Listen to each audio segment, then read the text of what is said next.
On the left, Pena. Ooh, Infect. Exciting. Ichorchlormere, Blighted Agent, Elvish Spirit Guide, Glistener Elf. He has terrible handwriting. Might of Old Krosa, Invigorate, Berserk, Vines of the Vastwood. Kind of similar to the modern deck, except obviously you get Berserk and Invigorate, which are huge. Threatens to kill you on turn 2. Yeah. Pretty exciting deck. Oh, sadly, someone is mulling to 5 here. Yeah, James is taking a mulligan to 5, unfortunately. But this is game. Is this game 3? Yeah. Okay, so this is game 3. James is on the draw. Bang. Does have the Glistener Elf. Glistener Elf. Up against Esper Stoneblade. Yeah, Esper Stoneblade here. You're pretty stock Esper Stoneblade list. 4 Snapcasters, 4 Stoneforge Mystics. He's got Inquisition, he's got Lingering Souls, 1 Supreme Verdict, a Thoughtseize, a couple Ponders, 3 Force of Wills, a couple counter spells here. So this is a very stock list along with 3 Jace the Mind Sculptors and your bevy of lands, especially lands including Academy Ruins and Caracas, as we are going to see Jason sacrifice his Flooded Strand here to get a land.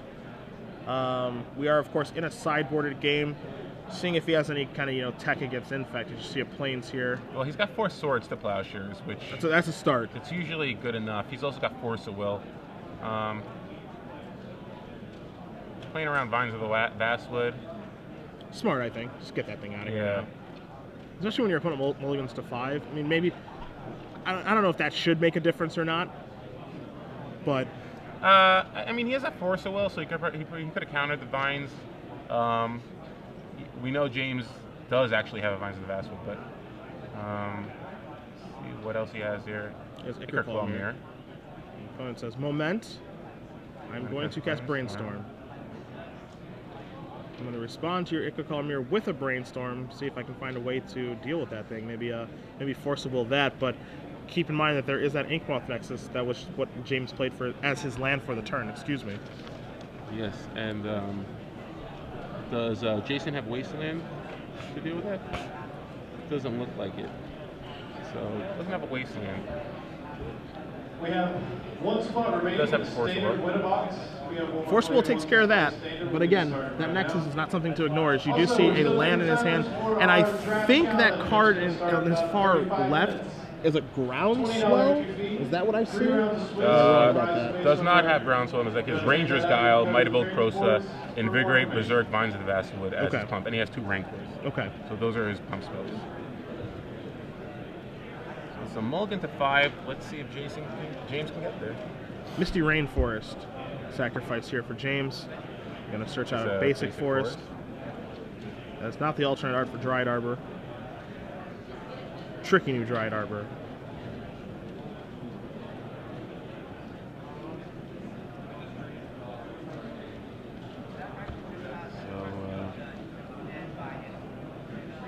Invigorate Berserk would do it, but it doesn't look like he's got that. Alright, here I come. Alright. Ba-bum. Jason's trying to bluff a Source of Plowshare. Could have a Snapcaster Mage too. And he is just going to take 1 Infect. So here's a Brainstorm. He has 2 Brainstorms. 2 Brainstorms. So, pretty good, especially with the Flooded Strand. I believe he drew a Snapcaster. The thing that's tough for, the thing that's really tough here for James Pena is it's hard to know when to move in, right? Like just when is it time to start pumping up the jam and try to go for it. I presume that Jason is always going to have some mana untapped at some point, and I don't think that you're going to find anything in his deck like... I mean, he does have Ranger's Guile. He's got... Well, we know he has the Vines of Vastwood in his hand, so he doesn't need to go for it just yet. I mean, Jason's not really doing anything. He might not know about the fact that Jason doesn't have a Wasteland in his deck, but I think it's a safe assumption considering it's Esper Stoneblade. Again, I think he probably wants to just draw... he's hoping to draw Invigorate, Berserk, some sort of pump spell, and then eventually he's just gonna. Then he'll probably try to go all in. But right now, there's no reason to try to pump it. Sure. Just stay cool. Yeah. Be like Fonzie. So can't make out. Looks like he's got a Brainstorm and a Swords to Plowshares, and he's gonna try to Snapcast, another Brainstorm here. Another Brainstorm. And it looks like he has a third Swords.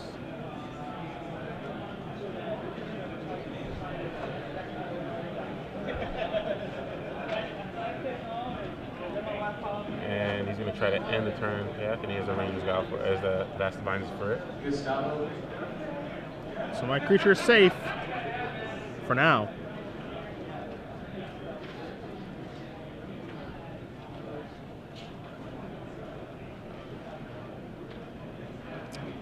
So Ponder, Brainstorm. Well, so a lot of deck manipulation. Not much action. 3 lands, probably keeping a sack land.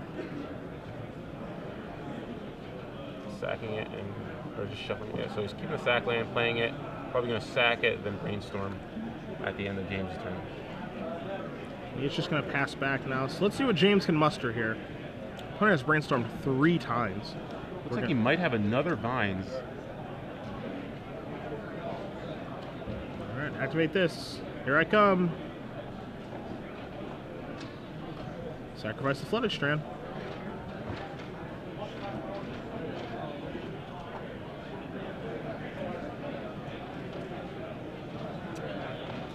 It's a Tundra. We're going to see a Brainstorm here, I presume. Leaving up the Tundra and the Plains. Because I believe he has another Path to Exile, Source of Plowshares. Can't quite make it out. Looks like he wants to do something, and he just Decides to do nothing. All right. Just takes 1. Snap back. Snapcaster. Snapcaster Swords. Does he have a Vines? He says, He nope. does. And he has a Nature's Claim, is that? Know what that is? 1 Nature's Claim, yeah. Huh. In his sideboard, yeah. That's for, Batter Scholar, Umazawa Yeah. Shite. So Jason left with just 1 card, which we believe is Brainstorm. Throws a card for the turn.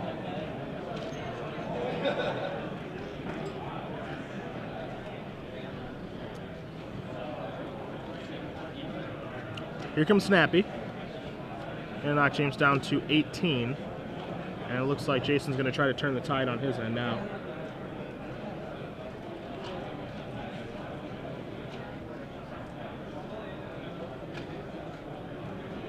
He has 2 cards left. So he's doing okay, but I don't know. Those Brainstorms to me were just a little bit hasty. I'm not entirely sure what he was looking for with those Brainstorms. He didn't. He definitely didn't maximize the value he got out of those Brainstorms, but at the same time, he was definitely a little too hasty, I think. I don't think you need to go crazy just yet. We're going to see I think this is his 4th Brainstorm. He's used Snapcaster Mage, Spell Pierce, and Lingering Souls. Wow, Lingering Souls is huge. That's a very, very good Brainstorm. Does he have... I think the last card's a Snapcaster, so... my guess is he takes it, tries the Snapcaster, path the... Actually, I'm not even sure you want to do that. I mean, you have Lingering Souls now. Just take it. Just take the hit.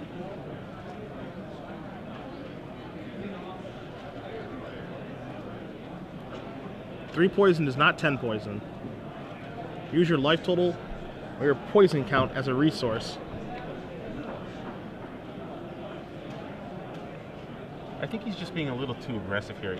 You're at 2 poison, and your opponent has 2 cards in his hand. Yeah. You don't have to go crazy here. You see a Snapcaster Mage. Yeah, like, what happens if the last card in James' hand is a... Okay, so he decides to Brainstorm instead.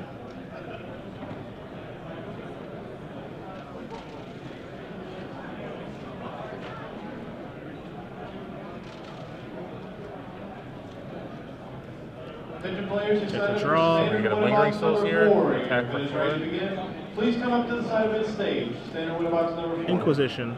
He's going to see the party, just a Nature's Claim. Yeah, Nature's Claim and a Verdant Catacombs, so take that. Leave you with your land. Know that the only thing that matters right now is just that Inkmoth Nexus. And that's not doing all that much. And Lingering Souls is going to make it do a whole lot less. Yeah. So looks like James is going to need a runner, invigorate Berserk here Yeah. to have a chance. Something of that level is what he's going to need.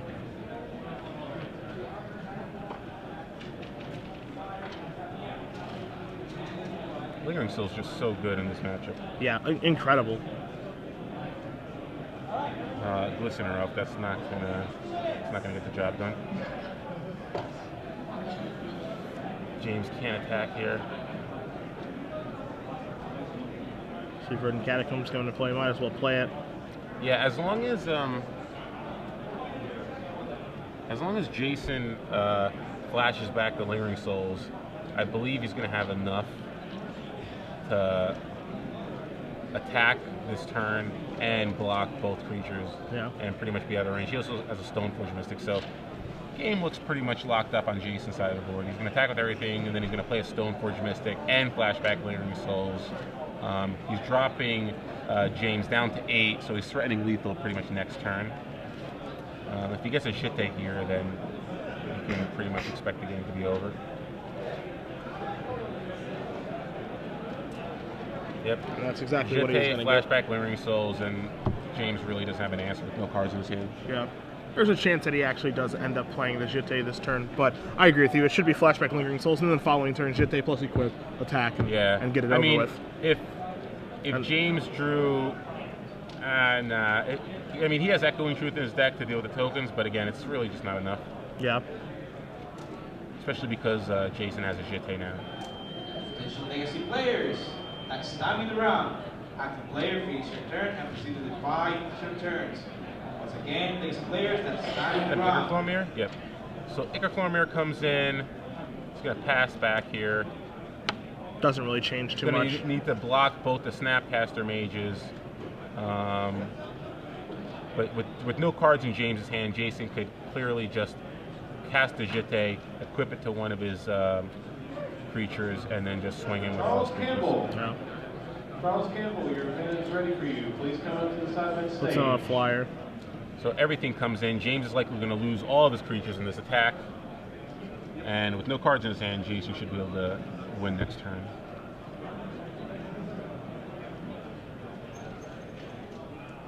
There we go. So here comes the band.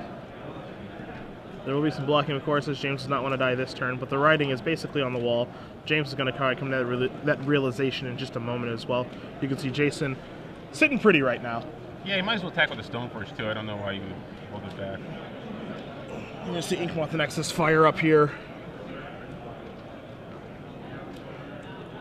I'm going to put that in the graveyard. It's So it goes down to 1. Yeah, it goes down to 1. It's 2 counters. I would just kill both the creatures right now. Yeah, I wouldn't waste time either. Yeah, he's no cards in his hand. There's nothing to do. Yeah, kill both of those, and there isn't a draw in the world that can get you out of this one. And again, if he attacks with the sack Verdant Catacomb to the last point of damage. Fair enough. So that is game, and not as exciting as I was hoping for. First time I ever saw an Infect deck in Legacy, so hoping for a little more action, but hey, mulligan a 5 will do that too. Yeah, what are you gonna do? You know, it's not dredge. You can't just mull 3 like Dave Thomas. Yeah. And own all the Wendy's. Masters. Yeah. But we have Jason Starnes winning 2-1 over James Pena and his Infect deck. It's going to move him along to 4-0 this weekend. So good start for him with Esper Stoneblade. Yep. Looks like we're going to be seeing a lot of Esper Stoneblade in the feature match area. Yeah, Esper Stoneblade, the deck that Vidianto Ajaya did win Grand Prix Denver with. It's always going to be a popular deck. You know, this is a deck that has not been pushed out of the format due to Abrupt Decay. You know, your Blue-White Miracles counterbalance deck, that deck has been made a little bit worse because of Abrupt Decay showing up everywhere in both Bug and Jund. You know, being able to destroy counterbalance, no questions asked. But Esper Stoneblade is a deck that is reasonably affected but not destroyed by it, like the Miracles deck is. Yeah, but it's interesting to see